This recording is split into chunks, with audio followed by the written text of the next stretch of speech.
안녕하세요. 저는 올해 환갑을 맞는 여자입니다. 이 세상 사람들 중에 사연 없는 사람 하나 없다곤 하지만 제 인생도 참 만만치가 않았어요.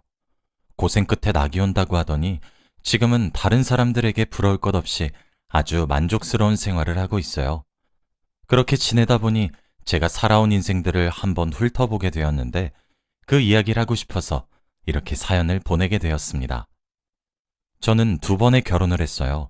지금 함께 살고 있는 전 남편이 두 번째 남편이죠. 지금이야 아이도 낳고 남편까지 네 식구인데 행복하고 오순도순 잘 살고 있었지만 지금 남편을 만나기 전까지 정말 죽고 싶을 정도로 힘들었어요. 지금부터 그 이야기를 한번 해보겠습니다. 편의상 전 남편이라고 칭할게요. 제 첫 번째 전 남편과의 만남은 선짝이었습니다. 지금이야 연애 결혼이 흔해 빠졌다고 하지만 제가 결혼할 적에는 사실 전부 다 중매 결혼이라고 해도 과언이 아닐 정도로 선을 봐서 결혼했어요. 그리고 저 또한 그랬죠. 그렇게 선자리에서 첫 번째 전 남편을 만나게 되었습니다. 전 남편은 어느 작은 섬마을 출신이었어요. 어린 나이에 아버지도 여의였고 홀어머니와 힘들게 살아왔었죠. 그 시절엔 다들 어려웠다곤 하지만 아버지의 부재가 컸던 탓인지 많이 가난했다고 하더군요. 그래서 어렸을 적부터 성공하겠다는 생각 하나만으로 살았고 지금은 섬을 빠져나와 서울에서 사업을 조그마하게 하고 있다고 했습니다. 꼭 성공을 하고 싶었고 그래서 홀로 자신을 어렵게 키워주신 어머니께 보답하고 싶었다 했죠. 저희 집은 가난한 편은 아니었고 오히려 부유한 편에 속했습니다. 그래서 저는 가난을 모르고 자라기도 했어요. 그래서 그런 전 남편의 이야기가 제게는 별세계의 이야기처럼 들리기도 했던 것 같아요. 지금 생각해보면 결혼할 여자 만나러 와서 구구절절 자기가 어려웠던 시절의 이야기를 펼쳐놓는 놈이 뭐가 잘났나 싶긴 한데 그 시절엔 그게 참 뭔가 시련을 딛고 일어난 것 마냥 느껴져 멋있고 대단하게 느껴졌어요. 바보 멍청이처럼 말이에요. 그렇게 맨 땅에 헤딩처럼 무일푼으로 서울로 올라와 조금씩 사업을 키워온 이야기를 해주는데 그게 참 신기하고 재미가 있었어요. 그렇게 저희는 다음 만남을 기약했죠. 저희가 세 번째 만남을 가졌던 날 전 남편이 그러더라고요. 자신은 결혼을 하면 홀어머니를 서울로 데려와 함께 살고 싶다고 모시고 살 생각이 있느냐고 말이에요. 요즘 세상이야 그렇게 행동하는 남자를 대놓고 욕을 한다마는 그 시절엔 며느리가 시댁을 모시고 사는 것이 매우 당연시되던 시대였기 때문에 저 또한 별다른 거부감이 느껴지지 않았습니다. 전 남편은 저보다 6살이 많은 사람이었어요. 그래서 그런지 참 무뚝뚝했고 가부장적이었던 것 같아요.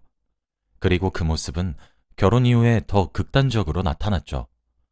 신혼집에 시어머니를 모시고 살게 되면서 제 삶은 지옥과도 같았습니다.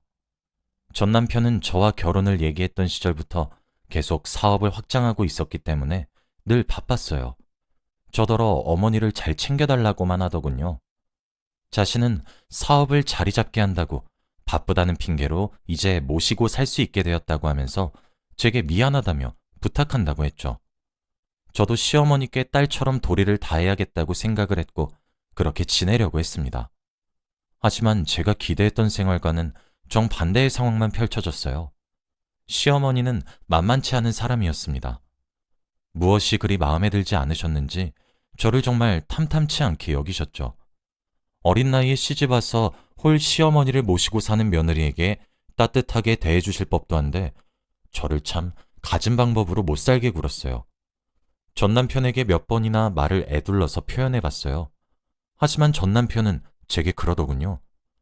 아니야 여보, 우리 엄마가 홀로 고생하면서 날 키워서 그래. 성격이 좀 드센 편이셔서 그렇지 알고 보면 참 따뜻하고 정이 많은 분이셔. 그러니까 여보가 좀만 참아봐. 참나, 그건 지가 시어머니 핏줄이고 하나뿐인 아들내미니까 그런 거겠죠. 전 남편은 제가 힘들어하는 꼴을 보면서도 중재 하나 못하던 사람이었어요. 밥때가 되면 삼시세끼 꼬박꼬박 차려내는 것도 얼마나 힘든 일인지 여러분들 모두 잘 알고 계시죠? 그런데 밥때만 되면 저는 속에 돌덩이라도 하나 얹은 듯한 기분이었습니다.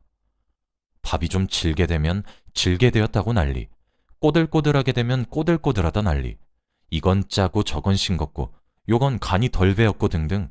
밥 한 그릇 가지고도 그렇게 말이 많으신데 반찬 가지고는 얼마나 말이 많으셨겠어요.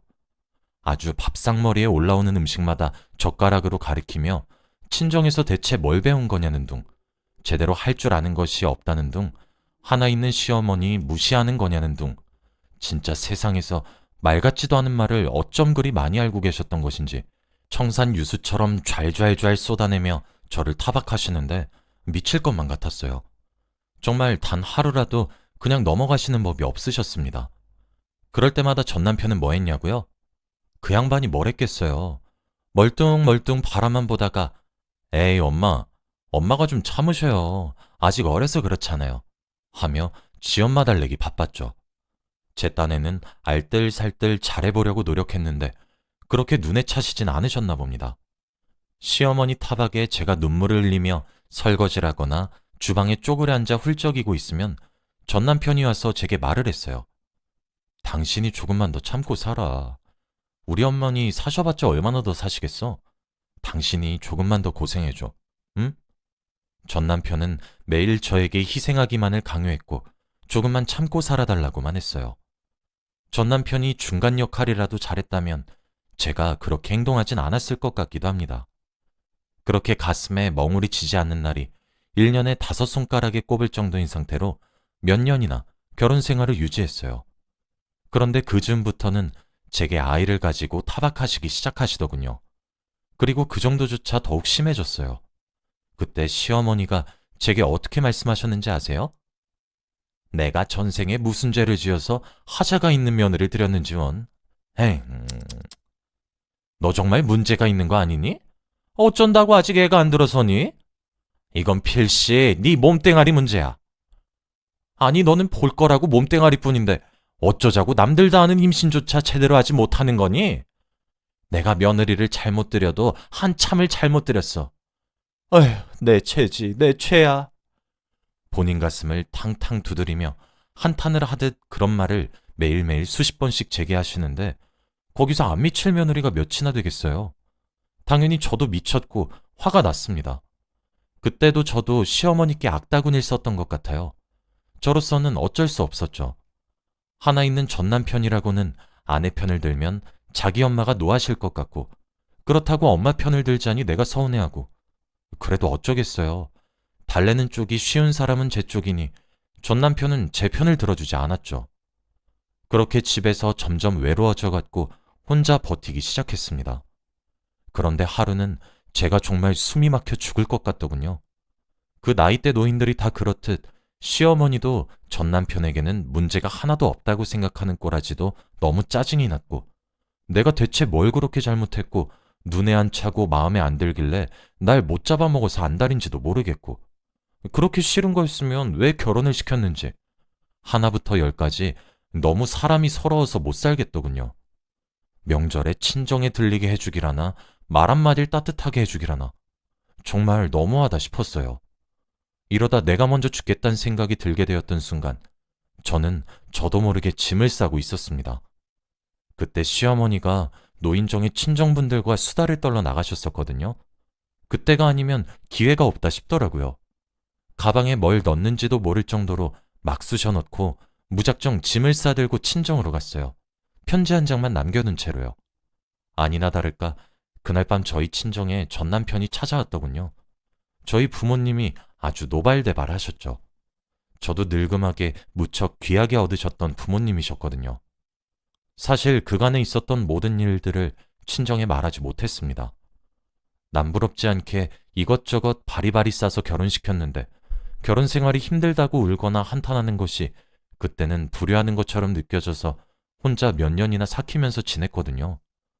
그러다가 짐을 싸서 친정으로 도망간 바로 그날, 저는 부모님께 처음으로 모든 것을 말했어요. 당연히 부모님은 뒤로 넘어가시려고 했죠. 오밤중에 헐레벌떡 찾아온 전 남편을 저희 부모님은 문전박대했습니다. 그런데 이 사람이 끝까지 가지 않고 버팅기고 있더군요. 제발 아내인 제 얼굴을 보고 이야기만 할 수 있게 해달라고 하면서요. 혼자 나가기도 싫어서 부모님과 함께 나갔어요. 전 남편은 장인어른과 장모님과 함께 나온 것에 대해 놀란 듯 하더니 이내 제게 돌아가자고 하더군요. 저는 그 손을 뿌리쳤습니다. 싫다고 했어요. 우리 이혼해요. 그리고 더 이상 날 찾지 말아요. 새벽에 동이 트기도 전에 혼자 일어나 구슬땀 흘리면서 당신 뒷바라지 했어요. 아침마다 구첩반상을 차려야 했고, 당신이 나 몰라라 했던 지난 세월 동안 나 홀로 어머니 시중도 들어야 했고 욕도 얻어먹어야 했어요. 막말로 내 어머니예요? 굳이 따지자면 당신 어머니예요. 근데 그렇게 뼈가 빠져라 애쓰면 뭐예요? 그리 애쓴 시간도 오랜데 아직도 매번 구박하시고 그저 미워 죽겠다고 하시니, 더는 당신과 당신네 어머니와 함께 살 부대끼며 살고 싶지도 않아요. 오만정이 다 떨어졌다고요. 매번 내 등짝을 이불 빨래 마냥 내려치시는 것도 너무 힘들고 아파요. 아이를 못 가진다고 옆구리 꼬집으시는 부분은 이제 아주 피멍이 들었어요. 아이 안 생기는 게 제 책임이에요? 막말로 당신 몸에 문제 있는 것은 아니냐고요. 문제가 있어도 어린 저보다 당신 쪽에 있다는 것이 더 신빙성 있지 않나요? 저는 당신과 결혼하고 하루라도 마음 편히 두 발 뻗고 잠들어 본 적이 없어요. 내가 배가 골아 죽고 얼어 죽는 한이 있어도 그 집 식구로 사는 짓거린 두 번 다시 하지 않을 거예요. 당신도 내가 불쌍하고 내게 일말의 미안함이 남아있다면 조용히 이혼도장 찍어줘요. 그리고 두 번 다시 날 찾지 말아주세요. 그리고 웬만하면 당신 어머니, 남의 집 귀한 딸내미들 희생양 삼지 말고 당신이 직접 효도하세요. 혼자서 말이에요. 당신에게 일말의 양심이 있다면요. 전 남편은 어머니의 괴롭힘이 그 정도까지일 줄 몰랐다고, 미안하다고 했어요. 정말 몰랐다고요? 진심으로 몰랐단 말이에요? 아니요. 당신은 알고 있었어요. 그러니 어머님이 절 타박하실 때마다 못 들은 척 자를 피했고, 저하고 눈 마주치는 것을 피하며 입에 밥만 쳐넣었겠죠. 돌아가세요. 꼴도 보기 싫으니까. 그랬더니 제게 왜 미리 말하지 않았냐고 되려 묻더군요. 말을 하면 달라졌을 거라고 생각해요? 애초에 알면서 모른 척 했던 인간이 누군데? 뻔뻔하기도 해라. 당신 집으로 가서 그 사랑에 맞지 않는 어머니랑 단둘이 오붓하게 사세요. 제 말이 이어질수록 저희 부모님의 표정 또한 참 시시각각 달라졌습니다. 전 남편도 저희 가족을 볼 낯이 없었겠죠. 하긴 양심이란 것이 남아있다면 두 눈 똑바로 못 뜨고 있겠죠. 저에게 그러더군요. 어머니가 그 정도까지 했을 줄은 몰랐다고요. 그저 반찬 투정이나 좀 하시고 아이를 가지라고 압박이나 좀 하는 줄 알았더군요. 그동안 자신이 무심했다고 절 그렇게 내버려 두어선 안 되었던 것 같다며 후회라는데, 그게 이제 와서 무슨 소용이겠습니까? 제 마음은 다칠 대로 다쳤고 더 이상 전 남편과 함께하고 싶지 않은 것을요. 그렇게 울며 불며 저를 붙잡는 전 남편을 저희 부모님이 억지로 쫓아내버리고 저를 데리고 집으로 들어왔습니다. 전 남편은 제게 양심이 있었던 모양인지 아니면 방치했던 과거가 미안해서인지 제가 보낸 이혼 서류에 도장을 찍어주었고, 우린 그렇게 이혼을 할 수 있게 되었습니다. 제게 마지막 순간에 그러더라고요. 어머니께 효도하고 싶은 욕심으로 저를 괴롭혔던 것 같다고, 그동안 미안했다고요. 제 말대로 자신이 재혼하는 것은 또 다른 여자를 희생양으로 삼는 것과 다를 바 없는 것 같다고, 재혼하지 않고 그냥 시어머니랑 둘이서 지낼 것 같다며 저더러 행복하라고 빌어주더라고요. 그렇게 제 첫 번째 결혼이 끝이 났어요. 저도 이혼 이후 정말 남자란 것들이 질릴 대로 질려버린 터라 제 생활을 하기가 바빴습니다. 한참 만에 얻은 자유여서 그런 것인지 너무 꿀맛 같더라고요. 그렇게 여유를 즐기던 어느 날이었어요. 지금의 남편을 만나게 되었습니다. 저는 그날 부모님의 부탁으로 은행에 일을 처리하러 가게 되었어요. 그리고 언행 업무를 보다 지금의 남편을 만나게 되었죠. 참 훤칠하다고 생각하고 있었어요. 제 차례가 되었고 은행원인 남편에게 다가갔죠. 그런데 그분께서 하라는 업무는 안 하고 저한테 작업을 거는 게 아니겠어요? 몇 시에 일이 끝나니까 함께 저녁을 먹자고 수줍게 건네는 남편의 모습에 저도 못 이기는 척 고개를 끄덕였고, 그렇게 우린 함께 저녁을 먹게 되었습니다. 그렇게 점점 영화도 보았고 맛있는 것도 먹었고 서로 손을 잡고 데이트를 하기도 했죠. 당연히 그럴 때마다 저희의 관계는 더욱 깊어져만 갔어요. 그때가 저도 남편도 나이가 조금 있을 때였거든요. 그 당시로 치면 말이에요. 그렇다 보니 남편은 저와 그렇게 6개월 정도 만난 이후 제게 청혼을 했습니다. 그런데 제게 고민이 하나 있었죠. 남편에게는 제가 이혼을 했단 사실을 언제 말을 해야 좋을지 알 수가 없어서 숨겨왔단 거였어요. 남편의 청혼으로 더 이상 미룰 수가 없었던 저는 남편에게 사실을 고백하기 시작했어요. 그런데 저희 남편이 얼마나 진국인지 아세요? 사실 남편에게 모든 사실을 털어놓으면서도 불안했습니다. 남편도 절 욕하면 어쩌나 하면서 말이에요. 그랬는데 그것도 정말 제 착각에 지나지 않았어요. 남편이 불같이 화를 내긴 냈었어요. 저 말고 전 남편을 향해서 말이에요. 어떻게 그런 사람이 있느냐고 하면서 말이죠. 그러면서 돌연 저를 쳐다보고는 자신은 곧 죽어도 그렇게 혼자 감내할 일은 만들지 않겠다고 맹세를 하더라고요. 무조건 혼자 두지 않을 거고 외롭게 하지 않을 거고 힘들게 하지 않을 거라고. 당장 저희 형편이 부유하지 않아 손에 물 한 방울 닿게 하지 않겠다는 약속은 해줄 수 없지만 적어도 최대한 안 닿게 해보려고 죽자 살자 노력하겠다고 하면서 말이에요. 저는 다른 어떤 프로포즈의 달달한 말보다 그런 남편의 서툰 고백이 더욱 기껍게 다가왔습니다. 그렇게 저희는 결혼을 하게 되었어요. 사실 시댁 자리도 걱정이 많았는데 남편이 그렇게 바르게 자란 것에 시댁의 영향도 컸던 모양인지 시부모님들도 무척이나 좋은 분이시더라고요. 오히려 저보고 마음고생이 심하지 않았느냐며 본인들의 가족이 되어 주어서 너무 고맙다 하시는데 그런 따뜻함을 보고 자란 남편이 그래서 따뜻한 마음씨를 지녔구나 싶었습니다. 그렇게 남편과 결혼을 하고 행복한 나날을 보내고 있으니 아이도 자연스럽게 저희 부부를 찾아왔더라고요. 아들과 딸을 각각 한 명씩 낳고 정말 깨가 쏟아져라 행복하게 지냈습니다. 그렇게 벌써 제 나이가 환갑을 바라보고 있네요. 아이들도 훌쩍 자라 제압가림도 잘하고 잘 지내는 나이가 되었고 이제 아이들이 얼른 저처럼 좋은 짝을 만나서 평범하게 가정을 이루고 살기만 바랄 뿐이에요. 저와 남편은 여전히 인꼬부부처럼 잘 지내고 있어요. 사실 이렇게 글을 쓰게 된 이유는 얼마 전 지인에게 들었던 한 소식 덕분입니다. 어쩌다 듣게 되었어요. 그 지인이 전 남편의 소식을 제게 전해주었거든요. 전 남편은 저와 이혼을 하고 난 이후 실제로 재혼도 하지 않고 홀로 어머니를 모셨다고 하더군요. 그리고 제게 시어머니 되셨던 그분이 얼마 전에 돌아가셔서 상을 당하셨다고, 그래서 상갓집에 다녀왔다고 하더라고요. 그러면서 전 남편이 제가 행복하게 잘 지내고 있는지를 물어봤다고 하더라고요.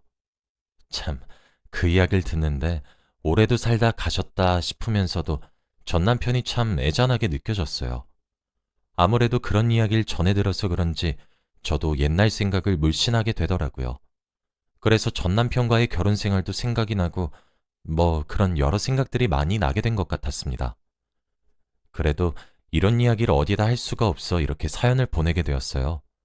이렇게 글로 써보니 그렇게 재미난 이야기는 아니네요.